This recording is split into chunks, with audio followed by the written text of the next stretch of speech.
And we're back. It's another week of NFL action, another week of fantasy football questions.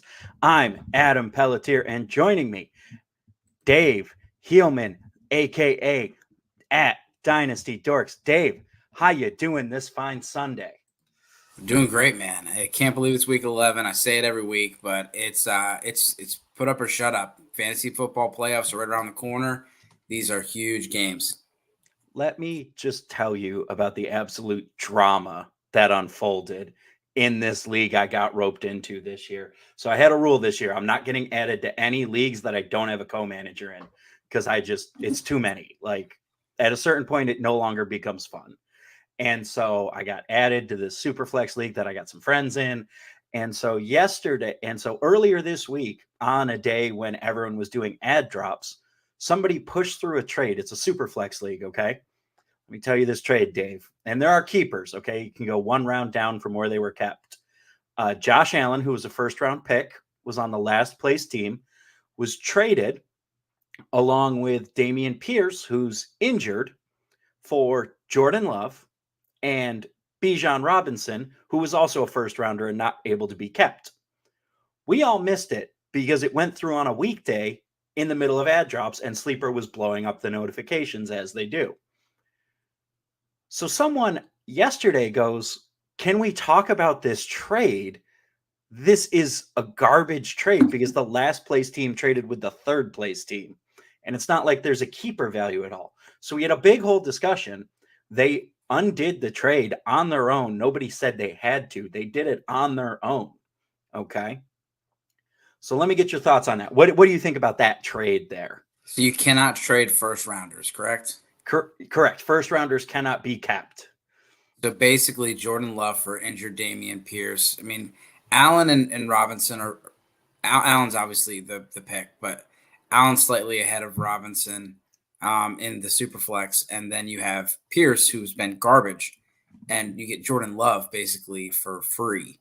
So way makes up the difference there. So you're thinking the Allen side, or are you thinking the Bijan side? The Allen side, because the Allen side gets a just such a big bump here down the stretch. Like they get the QB1 for the RB11 and speculative QB15, who could not easily fall below the QB15. Yeah. I think because I hate Pierce so much that I'm not completely against it, but I understand the frustrations. Pierce for me is like that's basically like if you were to just take Pierce completely out, it would have the same value to me right now. Yeah. So anyway, so they undid the trade after all of this, but now they've decided to get a little petty, shall we say.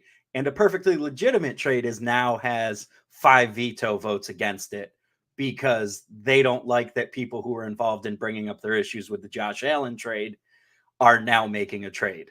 So it's great. It's wonderful. Some choice words have been said in that chat. Vetoes will destroy a league, and that's it's very tough. I hate to put all the power on the commissioner, but vetoes will destroy a league. People are ruthless. Like people are ruthless. We had a guy that Sleeper. Sometimes you can accidentally send some trades. He accidentally sent a trade that was a clear. Did not mean to send that. You know, he meant to send the 101 instead of the 201 instead of the 101. So he basically traded Bijan Robinson for the 201 and 203. And obviously we were like, yeah, why would you accept that? Like, you know, people will they'll do you dirty. It's been an entertaining time. Choice words have been exchanged, and friends who brought me into it have said I might be out after this year. And I was like, okay, I'm not going to complain about being out of another league, but let's talk about start sit. We've got one here. Derrick Henry. I'm guessing that's Rachaad White, and I'm guessing Bijan Robinson or Brian. Yeah, my bad. It's Brian Robinson, Rachaad White, and Derrick Henry. Pick one, PPR. Who's your thought right off the bat? Well, just have to stick to what I put down for the rankings. I put Derrick Henry Actually, no, sorry. Brian Robinson. I have Brian Robinson at 13, Derrick Henry at 15, and then I have Rachaad White at 17. And so they're all pretty close to me. Rachaad White's got the worst matchup. And so even though he gets the volume, he's out. Brian Robinson, he is basically getting 50% of the touches, which is, it's not great, but in today's NFL is that's pretty par for the course. But he gets a great matchup. My Giants have just given up on the season. They had a couple games where the defense played really tough against the Jets, really tough against Buffalo. And then, just the Tyrod injury, then Daniel Jones, they're just like, we're just done. And then they traded Leonard Williams. So defense has been pretty bad. I think Brian Robinson easily gets in the end zone, probably gets, 70, 80 yards. And that's on a low game. And then Derrick Henry's pretty good. But I like Robinson more. Tyjae Spears been playing enough to where Derrick Henry's not getting 8% of snaps anymore. Yeah. For me, it's just Brian Robinson. It feels like it's going to be a big game for him this weekend. Heavy early often. They're not going to need to throw the ball to beat the Giants, and they're going to want to just milk the game away. And I think that's going to be him. The question is can he get into the end zone before they pull him in the fourth quarter? Because I think that's where this game is going. I'm going to lean Brian Robinson purely because he's been getting involved as well. 6 catches last week for 119 yards is a monster week for him that he hadn't done before. So give me Brian Robinson this week. Henry is my second choice. White is the clear third guy in that stretch. Yeah, and then a bonus to this, I will say sell Brian Robinson after this. Brian Robinson gets a great matchup this week, so it's hard to sell him right now. But if a guy has something he's done for the first time in 3 years, it's probably not going to repeat itself. He had a career game last week, and so cash in if you can. Yeah, definitely Brian Robinson's a sell high candidate. Or if you have a keeper league, get ready to try to keep him because he's going to be valuable moving forward. So next, sit one, AJ Brown, Puka Nacua, Brandon Ayuk, or Tank Dell. Who's seeing the bench this week for you, Dave? God, nobody. I mean, I'm starting every single one of those guys, but if I'm going to go with my rankings, Tank Dell is the last guy on the list. But these are all guys inside my top 24 receivers, I think inside my top 20. And then I have Purdy over Dobbs. I just really like the matchup against Tampa Bay. They've been one of the worst secondaries in the NFL. And Purdy, yeah, he doesn't have to do a whole lot to make it happen. But with Debo and Trent Williams, he bounced back last week. We saw him back to 25 points. I'm going to stick to that. I have Dobbs at QB 15. He's a streamer. Yeah, for me, this came down to Puka or Tank Dell, and Puka's taken a little bit of a step back with Cooper Kupp back on the field. But I think the thing we need to look at is week 1 was against Seattle, who's Puka's playing this week, and he went 10 for 119, no touchdowns. All of Puka's production has come without any touchdowns, really. Against the Seattle defense that struggled against the pass. The Legion of Boom ain't walking onto the field this weekend. It's the scrubs down the list there. So I really think that this has got to be, but I still think it's Tank Dell. I love Tank Dell. I love his athleticism. I love the way he's just producing big games. But just as we're thinking about this, I kind of think about this as what's the projection for Nacua? And right now over on Underdog, they're set as higher or lower at 68.5 receiving yards. So thinking about that 68.5 receiving yards, what do you think is more likely, Dave, that he's going higher or lower than that 68.5? I'm taking the higher. I'm going to actually put that in after this show. And so Matthew Stafford's back. Kyron Williams is not. I think that they really amp up the passing volume in this one. We had Brett Rippon start last week, which definitely did not help Puka or Cooper. So this offense funnels through Puka and Cooper. I could see them both getting 10 targets. Yeah, I mean, and Puka, same number over on Prize Picks. Both Prize Picks and Underdog have Puka at 68.5. And the reason it's so low is because he hasn't hit those numbers the last 2 weeks, but it feels like he's due for that rebound. So you got injury to Stafford and then Brett Rippon. I mean, That's If we're thinking Brett Rippon, an injury to Brett Rippon is what derailed Puka Nakua. I think that means he's going to be an ascendant wide receiver, and I would be all in on Puka Nakua long term. buy low candidate. Oh, 100%. And now the second half of this, Brock Purdy versus Josh Dobbs. Where are you falling with that one? I mean, this is going to be a conversation from now until the end of time. How good actually is Brock Purdy? Yeah, and I know that we're on opposite sides of the spectrum. I've been a Purdy guy this whole off season. So when everybody was buying Trey Lance for a first, I was getting Purdy for a second, late second. I was taking Purdy as my third quarterback in all my super flex drafts this year, and he's now my starter. I said it last week. He got concussed, came back way too early, got concussed again. Purdy's, and he's got a great matchup. So I'm taking Purdy. But I like Dobbs too. I got Purdy at 12. I got Dobbs at 16. It's not like I have Purdy way, way high. But Dobbs is at 16. Denver's a good matchup. They're playing a little better. But I'm still going Purdy. Yeah. So the higher lower for, or the more or less for Purdy right now is 258.5. For Dobbs, it's 216.5. So which one of those guys is more likely to go higher than their number? Purdy at 258 or Dobbs at 216?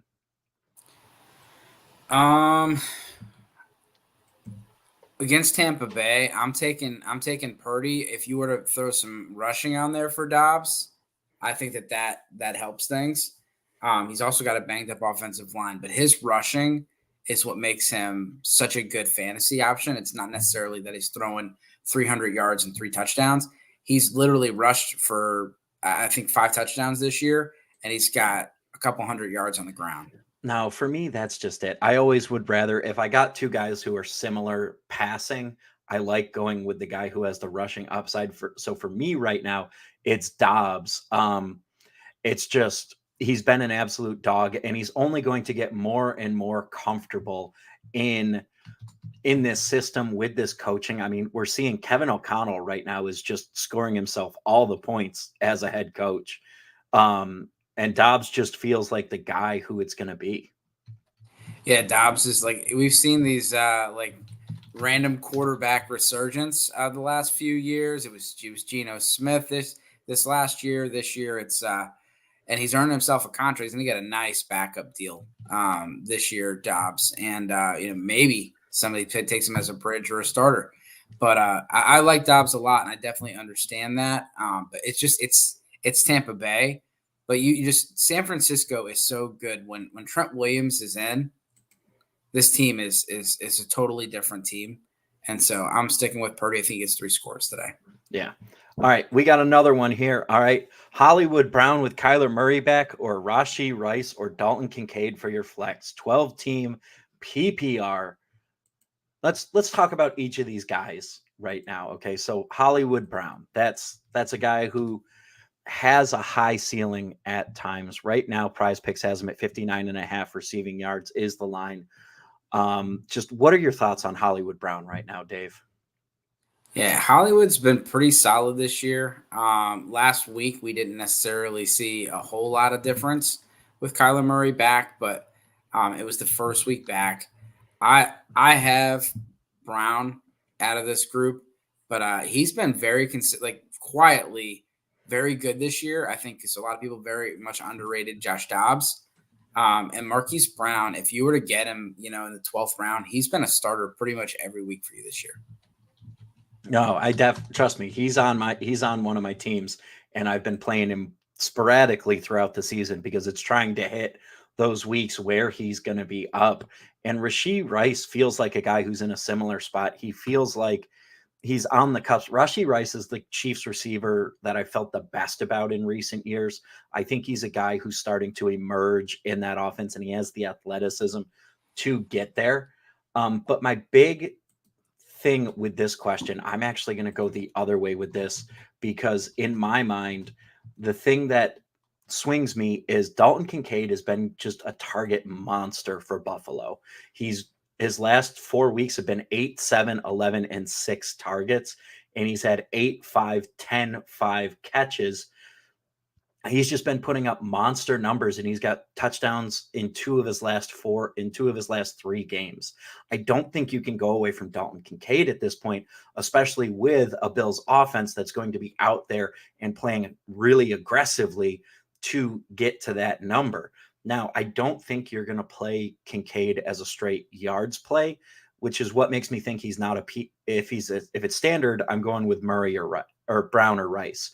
But in PPR, I'm going Dalton Kincaid because his current number for targets is 7. Okay. And I think he's going to go well over that against the Jets, because the Jets are going to be so preoccupied trying to keep Gabe Davis and Stephon Diggs in check, leaving Dalton Kincaid to feast over the middle of the field. I'm going to take Dalton Kincaid in this situation. Yeah, Kincaid's my number 2, so I'm totally fine with that. Rice is great, and it's a high-scoring game, so I think there's a good chance he scores. But he just, I mean, what's his targets, high targets for the year? 4. Snap percentage, I think the highest he's had is like 38. He doesn't play a lot, and so you're kind of hoping for efficiency, and you know that Dalton Kincaid and Marquise Brown are going to be on the field 99% of snaps. Yeah, Rice did get up to 7 in week 3 against Chicago and 6 against the Chargers 2-3 weeks ago. But again, he's just not in the category of Hollywood and Dalton Kincaid. And joining us now, Andrew Robb. Andrew, how you doing this fine Sunday, sir? Good, gentlemen. Good. Sunday mornings are the best. Love football. But yeah, man, I'm doing good. How about yourself? Not too bad. We're talking about this: Hollywood Brown, Rashee Rice, or Dalton Kincaid in the flex 12-team PPR. Andrew, what you thinking here? What's your thought process? So I'm going to take Dalton Kincaid. I think he gets the most targets out of any of these guys. I think that, obviously the matchup for him is probably going to be a little beneficial for Josh Allen to target, as opposed to taking to Steph Diggs on the outside against Sauce. There's multiple reasons I like Kincaid this week. I also think he's a live dog for a touchdown, so I will take Kincaid. All right, so we got 2 for Kincaid, 1 for Hollywood Brown, and we know for sure Rashee Rice is the odd man out. So next, we got Javonte Williams or Alexander Mattison standard scoring. Andrew, how you feeling about this one? What you thinking about this one? I'll take Williams. Mattison, I was kind of surprised that he is good to go. Thought that this was going to linger a little bit. So yeah, I'll take Javonte Williams. Yeah, we'll definitely have to ask the injury expert when he comes on in about a half hour and see what he thinks there. Friend of the program, Derek Bennett, coming on. What are you thinking here, Dave? Yeah, it's not a question. I'm taking Javonte and Mattison. He scored 3 receiving touchdowns, still is not rushing touchdown on the year. If it's Javonte and not Jamal, yeah, Jamal Williams on bye, so it's Javonte. So yeah, I'm taking Javonte easy. Yeah, that just feels like it's clearly the move. Javonte Williams has been an absolute beast down the stretch here. He's really been emerging as the dominant player in Denver. 20 carries each of the last 2 weeks to go with 3-4 carries, 30 touches 2 weeks ago, 25 last week. You got to go with Javonte Williams. He's getting in the end zone. He's working hard. He's getting the yardage. Gotta love it. So next, we got that one already. All right, next we got half point PPR, Amari Cooper or DeAndre Hopkins. Dave, how you feeling about this one? Yeah, and someone I'm selfishly cheering for, DTR. I like DTR a lot coming out. I thought it was a very tough go last time where he was given 3 hours notice. So I'm hoping he does well. But I'm going to go with Hopkins on this one over Cooper. Cooper is at home, where he does play a lot better at home. But with DTR, I'm going to put Amari Cooper on the bench and wait and see. Andrew, how you feeling about this one? Yeah, I agree. It is D-Hop for me. So I really feel like it is DeAndre Hopkins, but the thing that has me worried is I dive into the target versus receptions numbers. He had 9 targets last week and 11 the week before. He had 3 catches and 4 catches.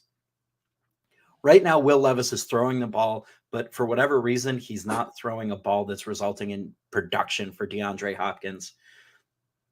if you believe in Will Levis and his talent, you got to go with DeAndre Hopkins. But if you have any questions about that, I think you want to go with Amari Cooper, because I believe a little bit more in that offensive scheme in Cleveland, because we've seen Amari Cooper produce with Deshaun Watson and PJ Walker at times this year. So DTR should be able to do that as well. DTR's rushing ability should also create some opportunities in the passing game. So I gonna go Hopkins, but you could talk me into Cooper if you say, I don't believe in Will Levis. If you don't believe in Will Levis, then it's got to be Amari Cooper all day long and twice on Sundays. So and I'm going to throw in a higher for DTR's rushing. I believe it's at 23.5. I'm going to take the higher on that one. I think he runs the ball 5-6 times today. They want to get him comfortable, get him outside the pocket, and it's going to be 1 or 2 reads and go. It's not going to be sitting back in the pocket and letting Pittsburgh tee off on him. That's what got him into trouble last time. He tried to be a pocket quarterback. Yeah, I think Cleveland knows they need to get him out and moving in space. So we got another one here. We got Jahan Dotson, Jakobi Meyers, or George Pickens. Andrew, can you check your homerism at the door with this one? Man, that's tough. Dang, that is tough. You know, I saw a stat that Pickens, and I can't remember exactly what the numbers are, but when Pickens is pressed, when they're really pressing him, that's when he does a lot of his damage. He's good at separating a little bit, when he's in press coverage. I think that's what he's going to see today. So I like Dotson and Pickens a lot, both of them. Myers is an odd man out for me. I guess I'll go Pickens, but I think that they both can have very good games. So I think you're okay playing either, to be honest. But I guess Pickens, just that stat I saw, it kind of opened my eyes to what he does against press coverage, and when they give him some space, he's not as good. So I'll take that stat and kind of run with it a little bit. Dave, how you feeling about this one? I'm gonna go Dotson. Pickens, and it's tough, and Kenny Pickett is just bad. I don't think there's many good options out of the quarterbacks here, but Howell for me is the best. Myers is someone that really, when they made the change in offense, he struggled. He went down to 13.5 target share and 14.4 air yard share. He's only getting 1.59 yards on routes per run. And as far as first read, it's going to Devontae Adams, and it's a run-first offense. So Myers is out. I got Dotson a little bit ahead of Pickens, so I'm going to go with Dotson. Yeah, what has me worried about Dotson is that he went from 8 targets back down to 2, and he was producing with all of that.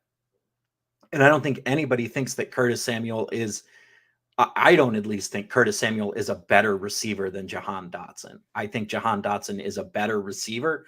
Curtis Samuel might just be who Eric Bieniemy is comfortable with. And one thing that we've seen with the Andy Reid coaching tree is that they don't want to give young players opportunities. We've seen it in Kansas City. We've seen it in Philadelphia. We've seen it with Sean McDermott in Buffalo. Anyone who leaves that Kansas City coach, that Andy Reid tree, has this hatred of rookies for whatever reason. Talent wise, I think it's Dotson, but just from an opportunity standpoint, I think you got to go Pickens, because Pickens seems like he's going to most likely to be involved. Like Dave said, Jakobi Meyers is just now that he can no longer be the coach's son for McDaniels. I'm going George Pickens just because the talent's there. Even on off weeks, he's staying involved in the passing game. I can go with that, because I don't know if the Washington game is as close as the Pittsburgh game. Yeah, I mean, Washington's probably going to absolutely blow out the poor and hapless. Oh, God, let's not pour Giants. that on too heavy, because I am using them in a Survivor League this week that I need to advance this week for sure. So it's, let's not pour that on too heavy. I mean, I don't know. I just see the Giants giving them more of a game than what they should. I mean, the Giants gave the Bills more of a game than they should and probably should have won it. So, That was with Tyrod.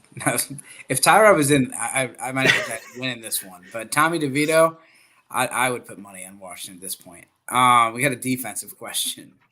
Love it. Steelers defense. Should we start them this week? Go to the next question too, because he also added to that. Yeah. Yeah. So it's Terrell as the Chiefs, Commanders, and Steelers.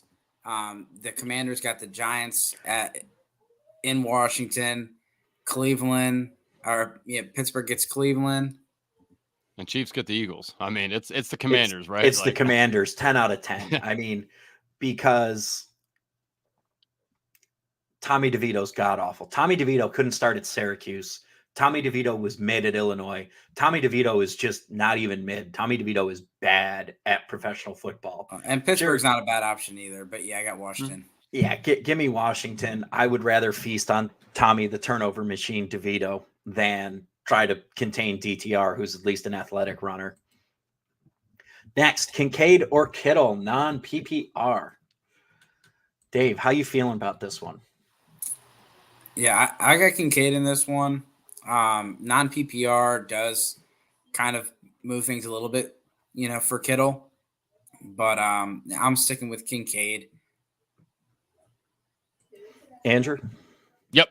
Kincaid for me as well. They just sees more targets. Yeah, I mean, he's more involved in the offense. Kittle's been on a tear the last 3 weeks with 78, 149, 116. Only one touchdown for him, though.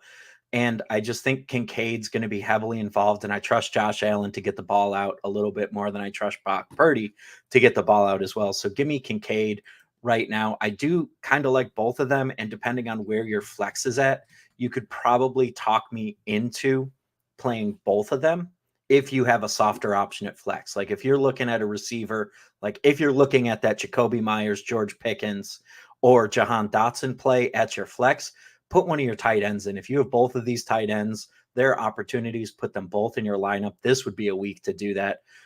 George Kittle, more or less than 44.5 receiving yards over on Prize Picks right now. Andrew, how you feeling about that number? More or less than 44.5 for George Kittle?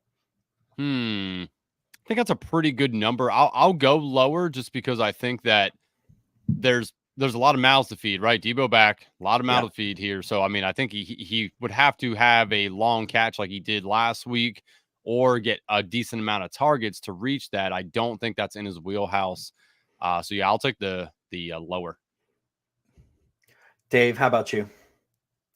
I'm going to go the higher. Tampa Bay is a pass funnel defense. You can't run against them. I know Christian McCaffrey's still going to get his, but they're going to be able to pass all over them. They're giving up over 300 yards passing a game.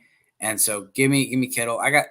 And to your point about flex, I got Kittle at 66 in my flex, and I got Dalton Kincaid at 62 in my flex rankings. Yeah, I would go under. I would go lower than that as well. I just think 44.5. Yes, the last 3 weeks have been really high for him, but he hasn't been consistent before that. And with everybody returning from injury, it feels like a smash on the less. So build that. That'd be one of my building block pieces this week on Prize Picks. George Kittle less than 44.5. Next, we got a multi-parter. Evan Engram or Trey McBride at the tight end this week. Evan Engram and Jacksonville taking on the Tennessee Titans, and Trey McBride and the Cardinals taking on the Houston Texans right now. I know for me, I'm all in on McBride. I think McBride is showing why everyone was so high on him in preseason. I think he's going to have still good workload while Kyler Murray is back, and I trust him and the talent a little bit more. Jacksonville's offense feels like it's been figured out by defenses. I don't know if Doug Peterson and Trevor Lawrence have a fix for that, because even though they were so good last year, they haven't been able to get anywhere close to that in the recent weeks. So give me Trey McBride in this spot. Yeah, I'm going with McBride. I do think, last week we saw like Marquise Brown was 4th in target share, which was really interesting. Not target share, 4th in first reads. McBride was up there where he was getting first read targets. And so as a dynasty player, it's very fun to see young tight ends in the top 6 with Kincaid, McBride, and Laporta all in the top 6 of your weekly rankings. Andrew, how you feeling about this one this week? Yeah, I'm gonna take McBeast as well. As Adam or Evan Silva says, Trey McBride is a motherfucking Mackey Award winner, best tight end in the nation coming out. So yeah, I like McBride a lot. I do think though that McBride and Ingram both see a relatively even amount of targets. I like Ingram more than the average bear this week as well. But yeah, I think McBride between the two feels slightly safer. All right, and let's help him out in the flex too. We got Isaiah Pacheco, Jordan Addison, or Evan Engram. Who we going here? I know for me, this is Isaiah Pacheco. Isaiah Pacheco has been a really good back all year. Even when he's been underutilized, he's been consistently getting double-digit touches in the rushing game, and they're starting to use him more in the passing game 3 of the past 4 weeks. That bodes well for his overall usage. Kansas City is a better team when they use him, and I think they're going to need him this week in a must-win game against the Eagles because they're going to need to keep the Eagles' offense off the field, which means run the ball early, run the ball often with Isaiah Pacheco. Yeah, I think these are good options. I wouldn't put Ingram in there with Pacheco or Addison. I think he'd be the third option. So I'm starting McBride. I'm starting Pacheco. Again, it's closer for me than most. I'm probably going to take Addison in this spot here over Pacheco. That Phillies defense, I think it's going to really get up for this game. And I'm not sure Pacheco is going to be able to make it through the line very often. So I'll take Addison. But again, for me, actually, it's between Addison and Ingram. I think Ingram can have a big game. I think lots of targets coming his way. Yeah, I'm in on Jacksonville bouncing back. They did this last year. They also won 4 games before last week, and they ran to San Francisco. San Francisco's just tough. But I think they bounced back, and Ingram is definitely someone that went on a tear last year around this time. All right, next question. Russell Wilson, Matthew Stafford, or Justin Fields this week? QB2 slot. Who are we feeling here?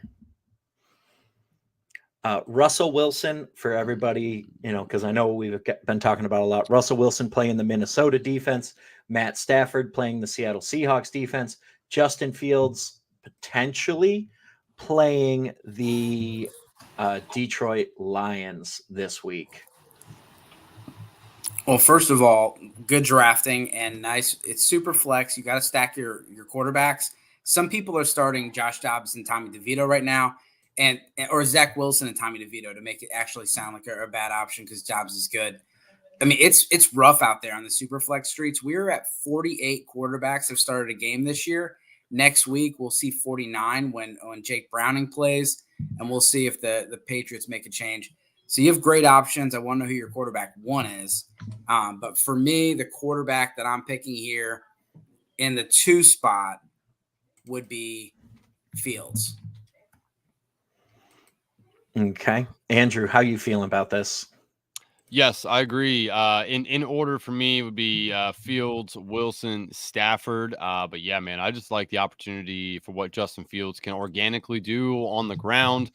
I know Sean Kramer had called out Justin Fields rushing for a ladder as well. So yeah, I mean, I'm all over that. I think Fields just is going to not have a whole lot of time to throw the ball, and organically, his best move is to just run. So I think Justin Fields' rushing ability this week puts him well over what Wilson and Stafford could potentially do.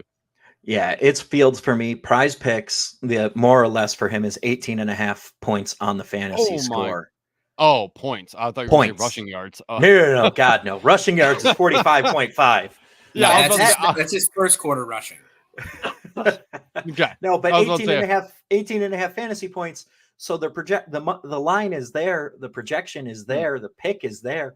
I think he's going to go more than that. Justin Fields, if he is an NFL quarterback, which I'm still not 100% sure if he is or isn't, because he's had some flashes. He was starting to produce the 2 weeks before he got hurt when he threw for 335 against Denver and 282 against Washington before he got hurt against Minnesota. I got to believe in the upside of Justin Fields here, because Justin Fields could have a 40-point week.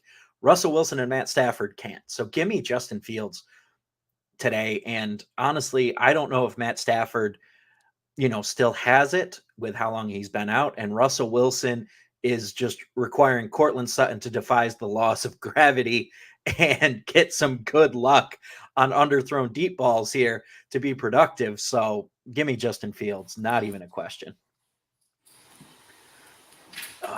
Also commented here, making bacon, Darnell Mooney in for a big week this week. I think I can get on board with that. What are you guys thinking? What's the game that you guys are watching and focusing on this week that's not your own team's game? I found myself just wanting to hit the higher on every single thing for the Chargers.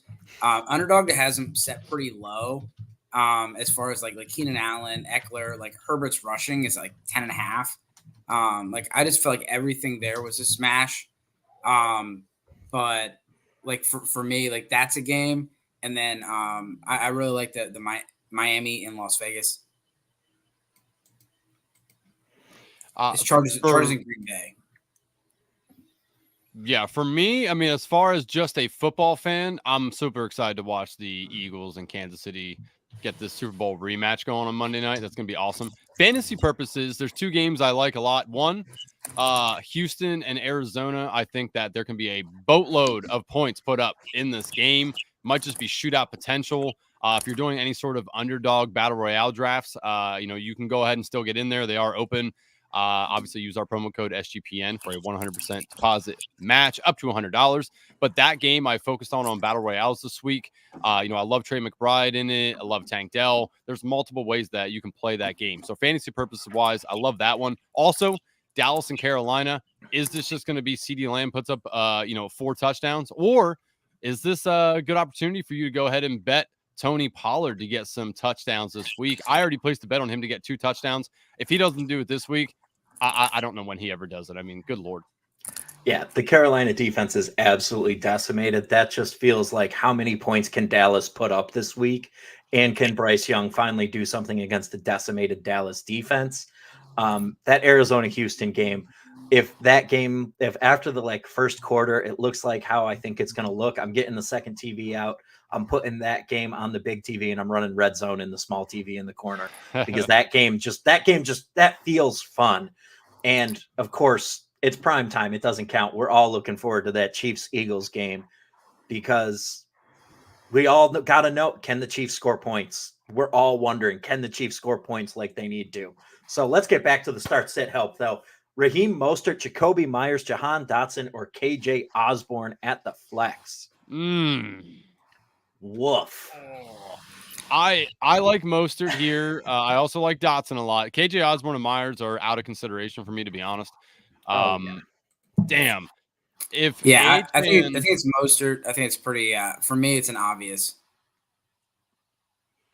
Yeah, I mean, if Achane wasn't coming back, I would say I would agree. But I think with Achane back, I don't know what the split's going to look like yet, so that scares me a little bit off Mostert. I'm going to take Mostert here.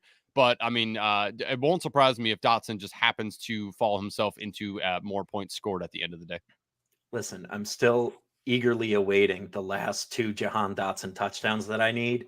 In a parlay. Over 4.5. I put down a player parlay at the start of the year, and the shakiest leg right now is Josh Allen rushing, which if you told me at the start of the year which leg is going to screw you, I would have said Anthony Richardson under passing touchdowns.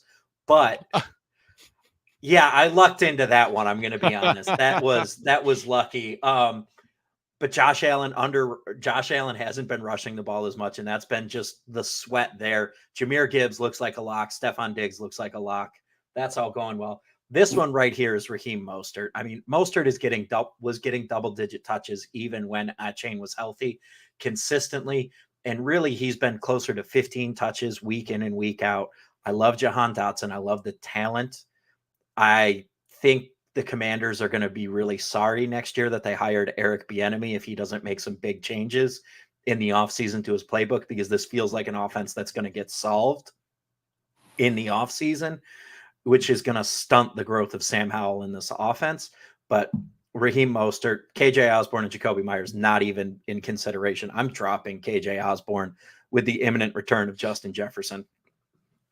Yeah, and I like the fact that Bacon brought up Achane here as well, because at the end of the day, we saw these guys on the field together, and they both were able to succeed.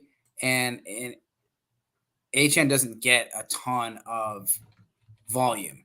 Like, he plays a shortened amount of snaps.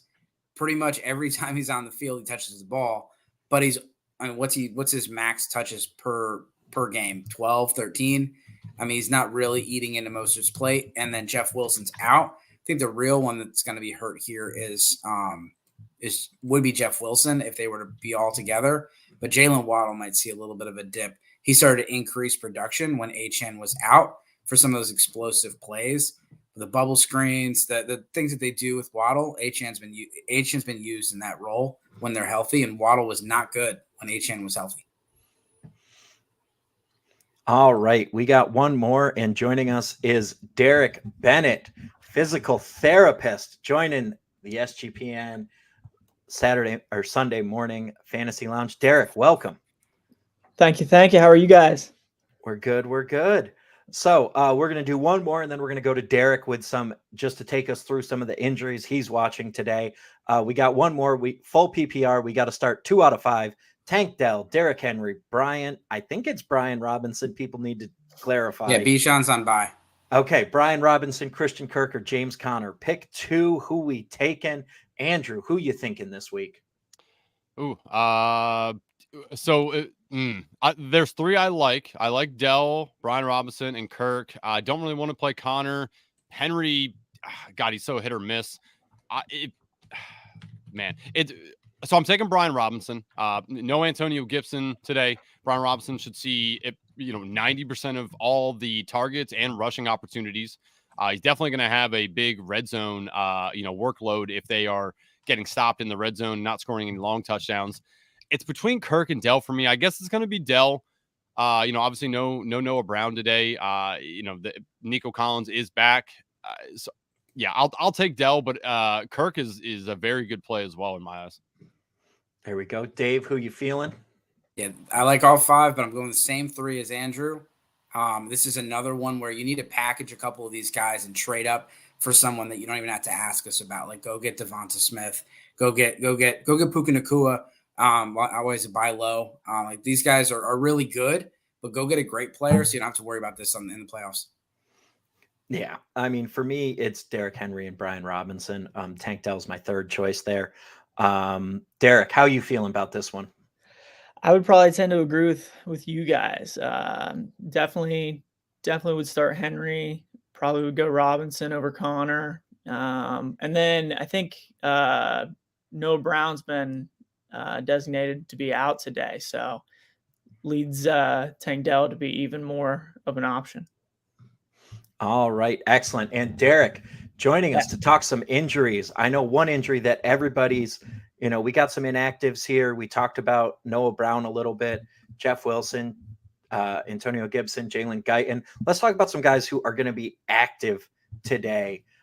Let's talk about Keenan Allen. Keenan Allen active today after being banged up. So what are we looking at for Keenan Allen this week, Derek? How are you feeling about him coming off of injury? No, Keenan Allen had a very similar injury to his other shoulder. It's an AC joint sprain. And even after his injury, he still kind of balled out last week. So I have really high hopes for Keenan this week. He's definitely a starter for me. All right. So you're keeping him in. You're not scared off by that AC joint sprain. D'Onta Foreman coming back in Chicago, making his return with Justin Fields. Derek, talk to us about that injury and what that could look like coming back today. Yeah, D'Onta Foreman, with the ankle injury, I think Herbert's coming back this week. Yep, Khalil Herbert back as well. I would say I'm probably passing on Dante Foreman, to be honest with you, just because I think Herbert's kind of the guy there coming back. So I would probably lean more Herbert than Foreman, in my Dave, how opinion. you feeling about that one? Deonta Foreman coming back. You staying away as well, given what Dr. Bennett said? Yeah, I think you have to play it cautious. I know Khalil Herbert was really the guy, and Foreman's banged up, but Herbert's coming back off of a high ankle sprain, so he may not be 100% either. This has been a 3/4 headed monster if you count Fields. Right. So I'm lowering. I think everybody kind of eats into each other's value as far as the running backs. All right. Then we're looking at Zay Jones, not an injury one, but they say he's active. So we'll just leave that one where it is because that's not an injury. That is legal issues for Zay Jones. Got arrested and charged on Monday. Rico Dowdle been banged up the past couple weeks, should be good to go. How are we feeling about Dowdle with the Cowboys taking on a occasionally tough Carolina run defense, but bad Carolina team? Yeah. No, I think Dowdle can definitely have some impact here. I think in general the Cowboys should kind of take care of things today. The Panthers are just so banged up everywhere that I think Dowdle, especially later on in the game with such a high spread, I feel like the Cowboys are going to take care of things, and he could get some usage later in the game. Yeah. And I think the big one that a lot of people are watching is Devin Achane coming back off of that knee injury, that more of a sprain as McDaniel talked about. Talk to us about what the recovery looks like there. What can we expect from Devin Achane? Because he's a guy who's so dependent on those explosive plays. Talk to us about what his challenges are coming back from a knee sprain like that. Exactly. Yeah. I mean, especially the way that the Devin Achane plays, like you said, he's just so explosive. With the knee injury, over the past few weeks, the cutting, the change of direction kind of stuff would definitely be his biggest limitation. But I think they've been fairly cautious with him, bringing him back at a good time. But with that being said, they started down a couple offensive linemen, so he still may struggle to find some of those holes a little bit. But I think between him and Mostert, they should both get plenty of volume, and I would go. I would stick with Achane for sure. So no concerns about the knee for you coming back off the long. No, not at this time. Yeah, I think I was watching or looking into this earlier this week, and had seen a couple of things where they were keeping him or put him on IR for more conservatory measures to begin with. It looked like he's been practicing the last couple days, so I think he's probably pretty good to go. All right. Dave or Andrew, I don't know who's asking the selfish question, but Dave's wondering about Tyler Lockett coming off his hamstring injury. Can he be 100% today as Seattle takes on the LA Rams? They're in LA, so semi inside, good weather conditions. Yep. Talk to us about how's that hamstring impacting your decision making, and what are the signs you're looking for heading into that 4:30 game? Yeah. As far as the hamstring go, hamstrings are notorious for re-injury. They're definitely a really hard injury to really recover from in season, because the biggest thing is resting and then trying to load those hamstrings back up in order to get back on the field, and especially with the velocity that these guys are running at. Early on, I'm just making sure he's getting out of his cuts in pre-game clean. Lateral stuff shouldn't be as big of an issue, but his straight line speed would probably be my biggest concern. So I think with that three-headed monster with JSN and Metcalf, or yeah, Metcalf, Lockett, JSN. Yeah, he still fits in there nicely. I think JSN's starting to come on here later in the season, so I think he's just by pure volume. I would still probably lean to start Lockett. Does it change? So he didn't practice at all this week. Does that change your thinking at all, or are you still good with that? I think I would still be perfectly fine with starting him, just because he's such he's a veteran presence, right? He's been around the league for years now. He doesn't necessarily have to practice to understand what their game plan is going into to today's game. They're probably just being more conservative than anything, trying to make sure he's 100% or as close to it for today, rather than testing things out earlier in the week. All right, we got some rapid fire questions here as we're wrapping up. Dave, why don't you hit this one and let's whip around. Jordan Addison or TJ Hockenson today? Who we feeling, Dave? I'm going to go Hockenson. Bacon, if there is a format that would help tight end premium, PPR, 0.5 PPR, I'm going Hockenson. But I think both are good options. Andrew, who you going with today? Hockenson all day. Derek, who you going with? Hockenson. All right. It's going to be a clean sweep, 4 for 4. We all like Hockenson, just the consistent volume, the consistent involvement. And, tight ends are a young quarterback's best friend. Love to see it. All right. Next, let's talk about it. Nico Collins or Jordan Addison? Derek, who you going with this week? Nico Collins or Jordan Addison? With Brown being out, I'd probably going with Nico Collins here, even though it pains me to say that, being a Pitt guy. But I would probably go with Collins. There we go. Andrew, who you going with? Yeah, I'll take Nico Collins. Andrew's preseason Texans predictions just continue to come true, making his dreams come true in his underdog best ball drafts. What's your advance percentage right now, given how good CJ Stroud and that Texans offense have been? Yeah, so out of the 108 BBM drafts I did, currently advancing all but 22% of them. And a lot of them do have Stroud. It's Stroud and Howe are my most exposed quarterbacks that are pushing me through currently. But yeah, the Nico Collins and Tank Dell love in the offseason is helping me right now. I mean, I looked at it the other day because Sam Howell's chilling on the taxi squad in one of my leagues because I have Jalen Hurts as my starter in a 1 QB league. I have the QB 4 sitting on my taxi squad. And I got to imagine CJ Stroud, what's he at? Like QB 8 right now. So Andrew's just killed it with that preseason analysis. Absolutely love it. Silencing the doubters right now. Yeah, Dave. Howe currently sitting as QB 3 on the year and Stroud a QB 9. There you go. Dave, who you going? Nico Collins, Jordan Addison? I'm going to go Nico Collins with Noah Brown out. He's been great, and CJ Stroud's been lighting it up. I mean, he's been throwing the ball at a super high volume for a rookie quarterback, and then Arizona's just such a great matchup. All right. Yeah, no second guessing from me here. But I think this might be the tightest question we've had today. Dalton Schultz or Trey McBride?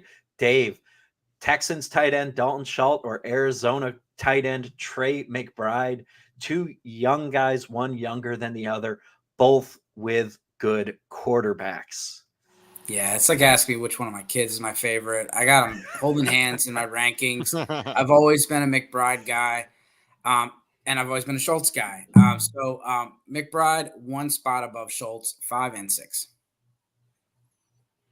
Andrew, who you going with here? Yeah, it's McBride for me too, but they are also back-to-back for me.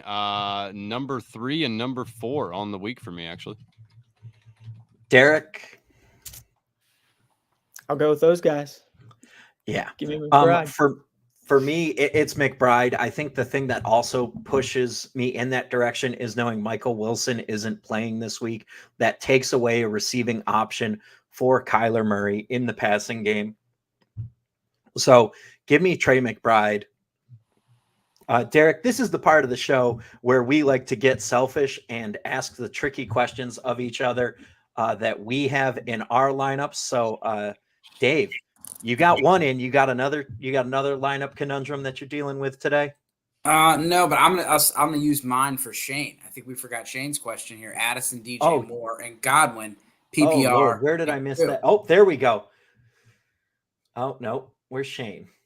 There he is. Right there. Yep, I got him up. Oh, perfect. Thank you, Shane. We're so sorry, Shane. My bad. Jordan Addison, DJ Moore, Chris Godwin. Ooh. The silence tells you a lot.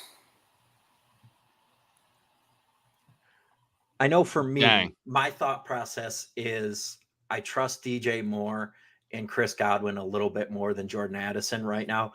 If this was purely a talent perspective, it's Addison and Moore for me because I think Godwin is faded behind those two guys in a talent perspective. The big difference is I trust Baker Mayfield a little bit more than I trust Josh Dobbs right now. It's not a lot more, but it's a little bit more.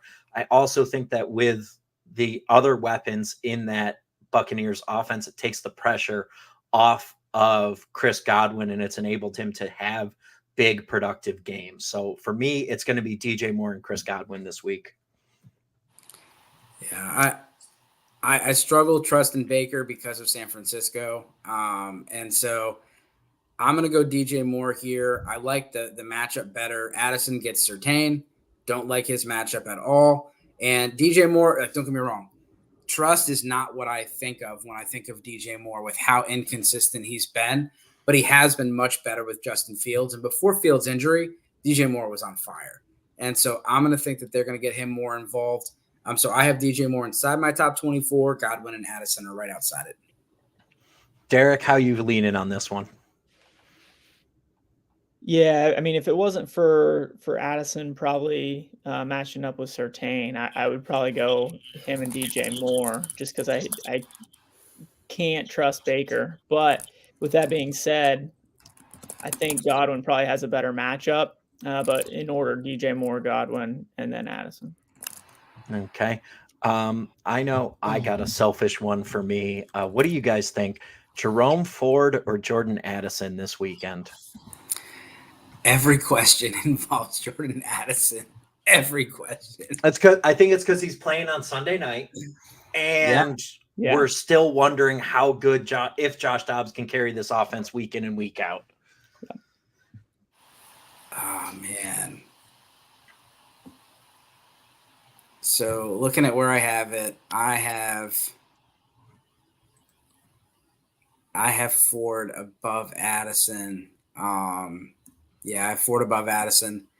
He's been getting involved in the passing game, and they're gonna have to do a lot of stuff to get DTR going, and some short passes and stuff, including the running backs, is gonna help. All right, Andrew, what about you? Yeah, I'll take Ford there as well. And I didn't answer Shane's question. I would take Addison and DJ Moore.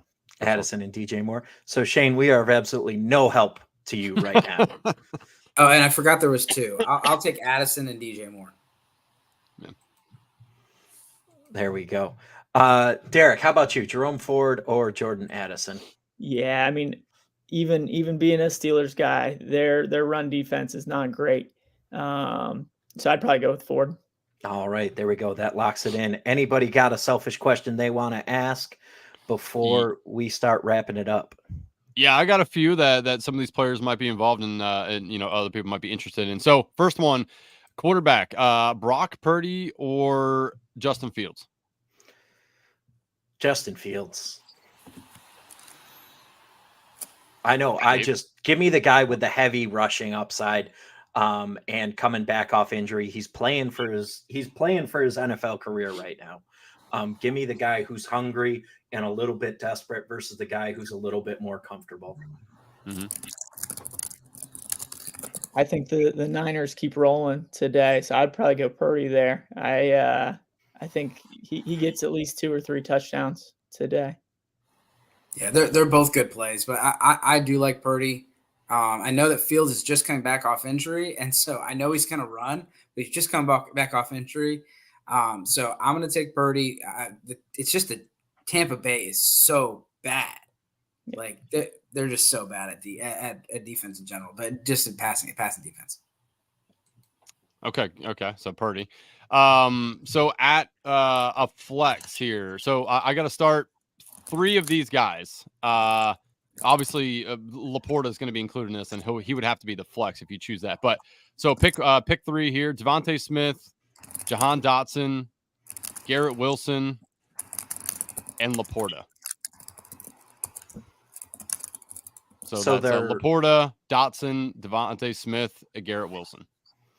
I think I'm leaving Dotson on the bench as much as I love him. I just think those other 3 guys have such a clear path to highly productive weeks.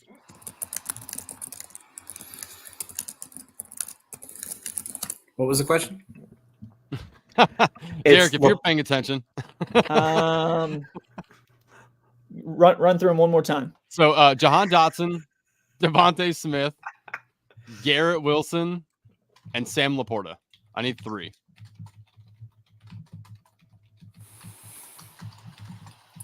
I'm going to sit Dotson in this one.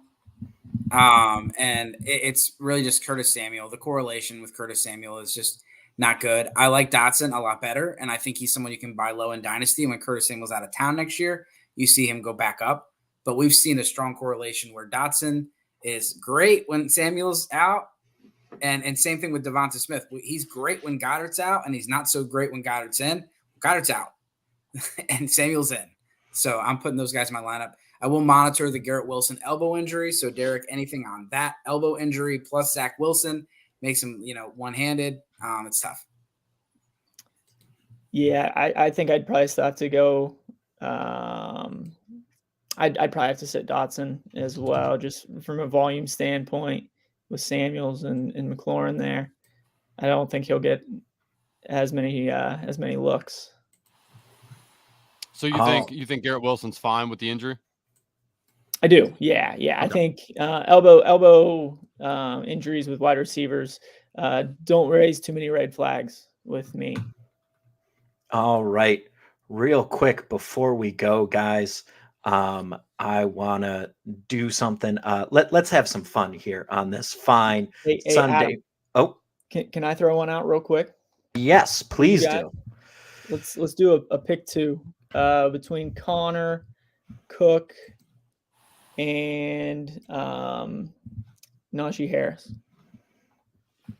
Connor, Cook, Najee Harris. Is this PPR? Yep, PPR. I have Connor and Cook. Yeah, I think it's Connor and Cook. I think Jaylen Warren has supplanted Najee Harris as the RB1 in Pittsburgh. And he's literally playing like Harris played 51% of snaps. Like it is 51, 49, 50. I mean, it's pretty much a 50-50 split, and Cleveland is a tough go. Yeah, I guess make it 3 for 3 on that as well. Cook and Connor.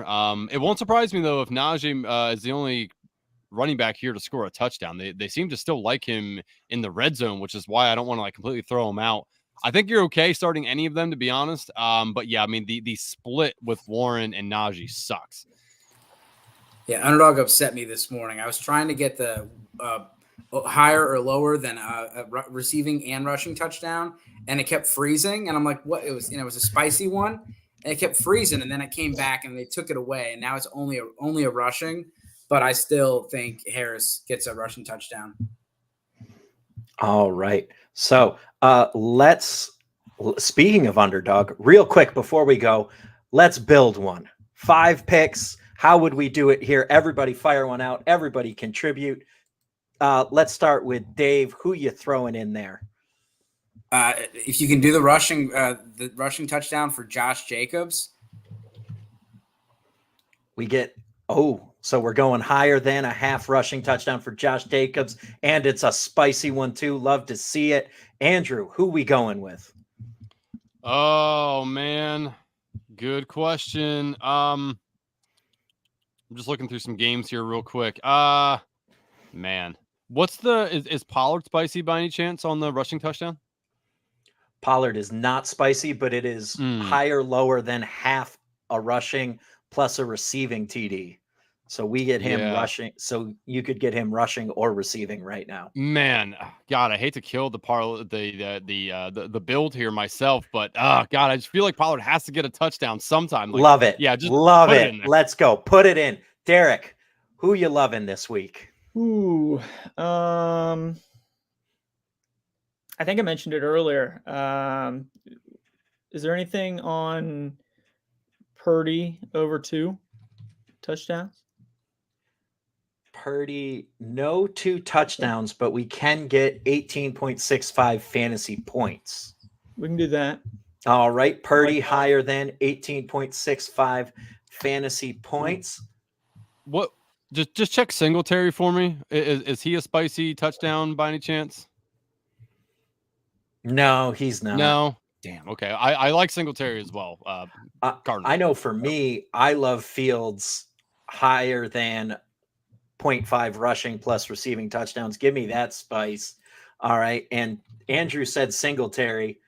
Yeah, I like Singletary a lot this week. What are we feeling for Singletary? What are we locking in here? I mean, I like a touchdown. If I don't know if anybody else does there, but Dave, how you feel about a touchdown for Singletary this week? Yeah, I mean, I'm looking at the combined, but yeah, rushing or receiving feels pretty safe there. Love it. So the Fantasy Lounge, lock it in. Josh Jacobs, higher than 0.5 rushing TDs. Tony Pollard, higher than 0.5 rushing and receiving TDs. Brock Purdy, higher than 18.65 fantasy points. Justin Fields, higher than 0.5 rushing and receiving touchdowns. Devin Singletary, higher than rushing and receiving touchdowns. Ladies and gentlemen, this has been the Fantasy Lounge for what week are we even on? Week 11. That's right. Can't even keep track anymore. That's Dave Heelman, Andrew Robb, and Derek Bennett, and I'm Adam Pelletier, and we will see you next time.